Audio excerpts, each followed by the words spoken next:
Bab ke-9. Sama saja. POV Maya. Sebenarnya aku senang Mas Danang berbuat sedemikian itu pada Indah. Aku juga senang pada akhirnya Indah pergi. Aku jadi tidak memiliki saingan lagi. Karena jelas aku menjadi istri satu-satunya. Istri Mas Danang. Sudah kaya, tampan pula. Tapi yang aku takutkan Mas Danang akan memperlakukan aku seperti Indah. Wajah tampan yang terlihat kalem ternyata hatinya seperti itu. Mengerikan juga. Aku tidak boleh bodoh seperti Indah, harus selangkah lebih maju. Jujur aku mencintai Mas Danang. Aku bahagia dia bisa menjadi suamiku. Meskipun aku jadi yang kedua, toh aku yakin bisa sepenuhnya mendapat kasih sayang dari Mas Danang. Sebab, istri pertamanya itu kan tidak bisa memberikan keturunan. Sedangkan Mas Danang sangat menginginkan seorang anak. Hanya saja, baru sehari aku menjadi istri Mas Danang, Indah sudah mengundurkan diri terlebih dahulu. Ada ya, istri kaya Indah tidak menuntut apapun. Malah orang tuanya juga mengembalikan uang Mas Danang. Di sini sih sebenarnya aku juga yang senang. Karena uang itu diberikan padaku. Ya intinya aku seneng lah ya jadi istri Mas Danang satu-satunya. Siapa sih yang gak seneng punya suami kaya, tampan, mampu mencukupi semua kebutuhan kita? Ya, asal kita bisa mengambil hatinya saja. Atau kita turuti saja kemauannya. Lagi pula Mas Danang juga sebenarnya baik kok.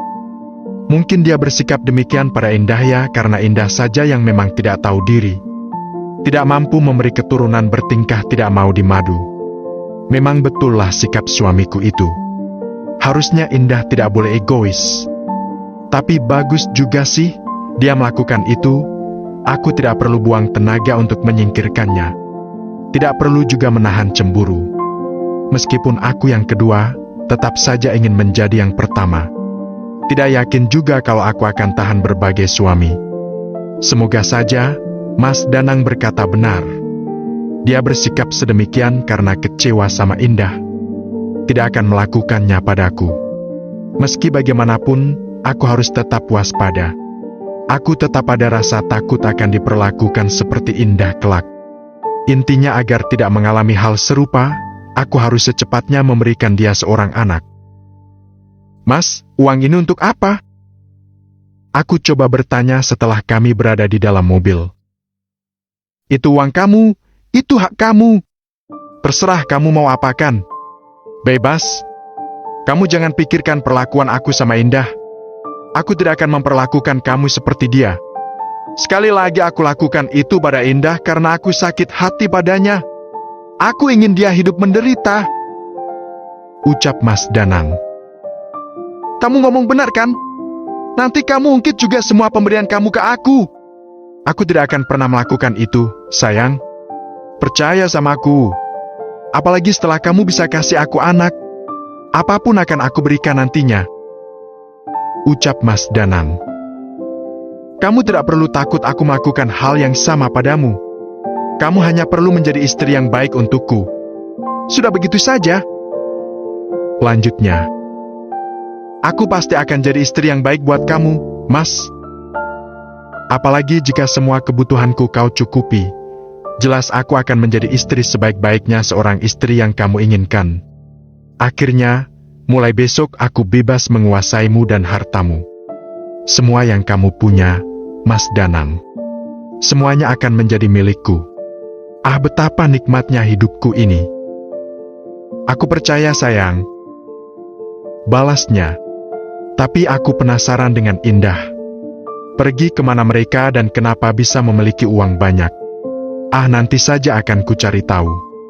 Tapi untuk Indah temanku tersayang, sengs banget udah mau ngelepasin Mas Danang. Aku kira kita akan bersaing. Ternyata, tak perlu bersusah payah membuat Mas Danang menjauh darimu, kau melepaskannya untukku. Aku wanita kedua tetap meskipun diam, aku ingin jadi yang pertama. Hatiku ingin menjadi yang utama. Sekalipun tak pernah terlontar dari mulutku. Tapi kini aku tak perlu bersembunyi dalam topeng kemunafikan yang harus berpura-pura menerima Mbak Indah. Karena apa? Karena wanita mandul itu telah pergi.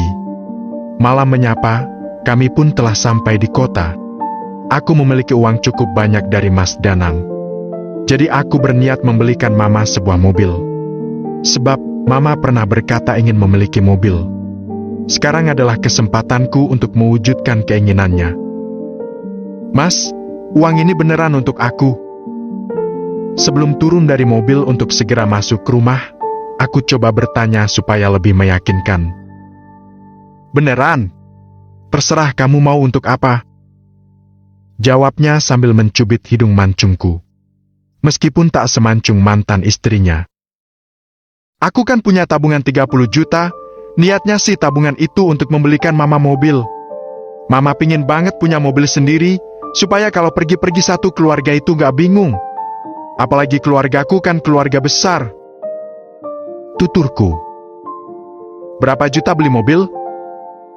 Tanyanya. 221,00 juta, Mas.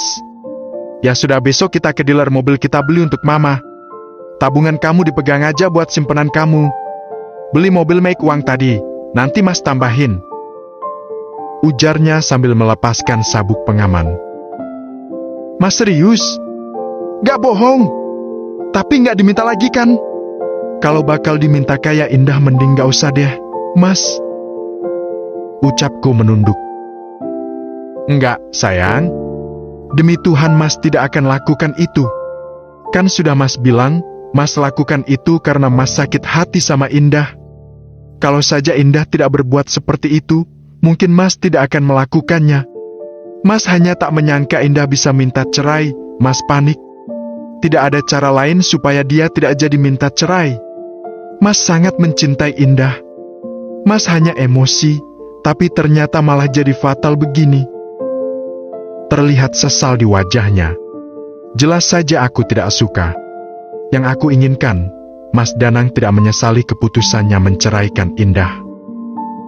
Mas, nyesel? Tanyaku karena penasaran. Meskipun sesaksi dada ini bertanya seperti itu. Mas nyesal melakukannya. Mas hanya emosi. Ya sudah, kembali lagi saja sama Indah. Ketusku. Aku tidak akan pernah kembali padanya. Lihat saja nanti, ketika tidak ada satu orang pun laki-laki yang mau menjadi suaminya. Pasti dia akan memohon pada Mas untuk dinikahi. Terus Mas mau? Tanyaku. Mau, tapi hanya untuk menjadikannya pembantu. Atau tidak untuk babysitter anak kita. Ucapnya seraya meraih tubuhku ke pelukannya. Hangat sekali. Ya udah yuk, Mas. Kita masuk, mandi istirahat. Terus, proses supaya cepat jadi. Bisikku manja. Mas Danang tertawa sembari mencubit daguku. Bahagianya jadi aku. Aku akan membuat Mas Danang melupakan Indah. Meski bibir dia berkata seperti itu, aku tahu betul wajahnya terlukis rasa penyesalan. Hanya saja dia gengsi untuk mengatakannya. Hati manusia, siapa yang tahu kalau bukan manusia itu sendiri? Sayang, kamu mau kerja apa mau istirahat dulu? Kelihatannya masih ngantuk banget. Makasih ya untuk yang semalam. Ucapnya mengecup keningku. Serasa menjadi ratu aku tuh. Emang ratu sih di rumah ini. Udah siang ternyata ya, Mas? Tanyaku sembari menarik selimut. Mas sudah sarapan? Sudah tadi. Ria yang membuatkan. Ria itu adalah pembantu baru di rumah kami. Kami dapat dari yayasan khusus menyalurkan pembantu. Baru kemarin dia mulai bekerja di rumah ini. Mas, malam nanti pada pukul 7 malam, ada pertemuan dengan Pak Adit. Pembahasan siapa yang akan memenangkan kontrak pertemuan lusa kemarin. Semoga saja Pak Adit melirik produk kita. Kontrak ini sangat besar karena bernilai 1 triliun. Ujarku. Beli mobilnya bagaimana? Tanya Mas Danang. Lusa saja setelah pertemuan. Mobil masih bisa ditunda. Aku yakin bisa memenangkan kontrak ini, Mas. Semoga saja. Kalau begitu cepat kamu bersiap. Aku tunggu di bawah. Oke, Mas. POV Indah. Please, kamu berangkat sendiri aja. Indah biar berangkat bareng gue.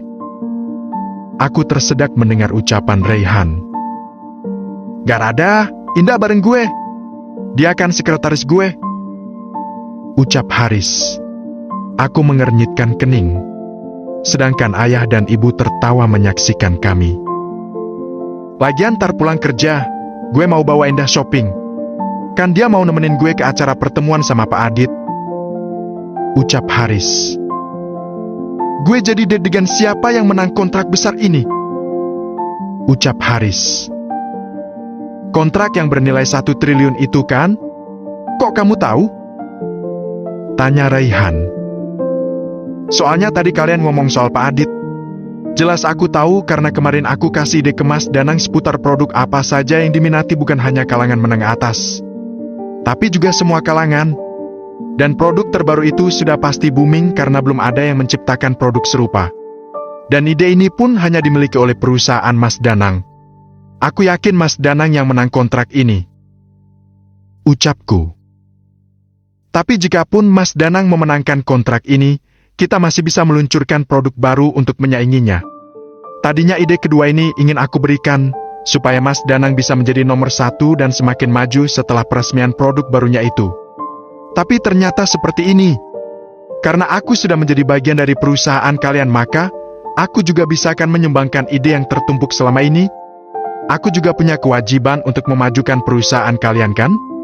Lama-lama kamu bukan lagi jadi sekretaris Haris, Endah, tapi lebih cocok sebagai direktur pemasaran. Ucap Raihan yang tak lain adalah CEO perusahaan. Sementara Haris sebagai direktur utama. Kakak beradik ini memang sangat kompak. Oke kalau begitu, kita berangkat sekarang? Tanya Haris. Aku yang sudah rapi pun segera bangun dan berdiri. Lepas itu berpamitan pada ayah dan ibu. Sementara sambil mencari tempat tinggal baru kami menumpang di rumah Haris. Hati-hati, Enduk. Ucap ibu. Aku tersenyum. Sebelum berangkat, aku coba melirik Raihan dan memberikan senyum untuknya. Tapi dia hanya diam saja tak membalas senyumku. Dasar aneh.